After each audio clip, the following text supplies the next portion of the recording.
It's not bread pudding with fat. ice cream, but it's... Isn't that funny? You mean, yeah, I know, it's so ridiculous. Well, I want your blood profile. I want to find out what's going on with you because...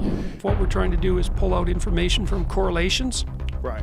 You can't do it. Yes. Turns out if you don't eat carbohydrates, you don't need vitamin C. Huh, who would have guessed that? How does that work? I'd like to be able to eat more things, but I'm going to experiment with that very, very, very, very, very cautiously. I'm going to add mushrooms next. One of the big misconceptions when it comes to cholesterol and saturated fat and food is that if you eat dietary cholesterol, that it affects your blood cholesterol levels. It's not.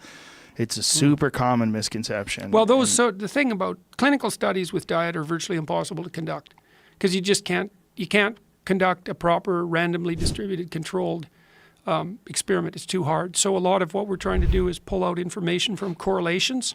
Right. You can't do it. As a person who's studied diet for many years, I would assume that you need phytonutrients. I would assume you need vitamin supplements. Like vitamin C, for example. Yes. Turns out if you don't eat carbohydrates, you don't need vitamin C. Huh, who would have guessed that? How does that work? I don't remember. Michaela outlined a paper for me.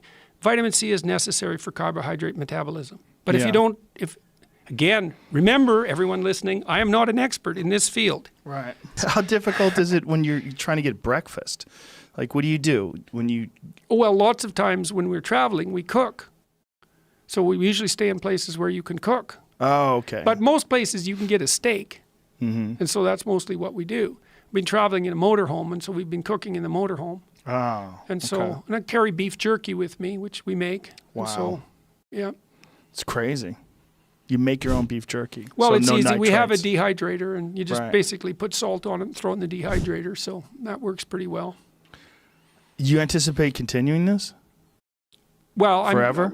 God, forever is a long time. I'd like to be able to eat more things, but I'm going to experiment with that very, very, very, very, very cautiously. I'm going to add mushrooms next because maybe I could eat them. Well, this is why I'm asking. There's positive benefits that a lot of people achieve and experience when they switch to a vegan diet. Yeah, and one of the things it is you get off of the standard American diet with lots of refined sugars and a lot of preservatives and bullshit, and then you find positive benefits. Chris Kresser has gone into depth about this, but then over time, the nutritional deficiencies in that start to wear on your health. Yep. And I'm wondering whether or not who you're knows? going to experience... Well, it's certainly possible. Well, certainly, eventually this diet will kill me. No, life will. Well, you're right.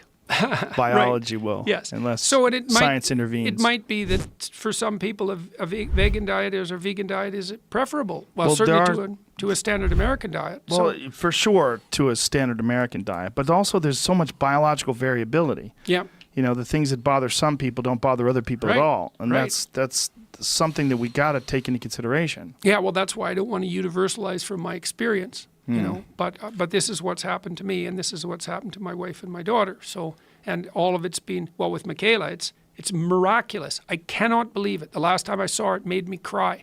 I've never seen her look like that. She looks so good. She's so healthy and so all of her other joints are not experiencing any problems and she's anymore. taking no immunomodulators at all. No medication.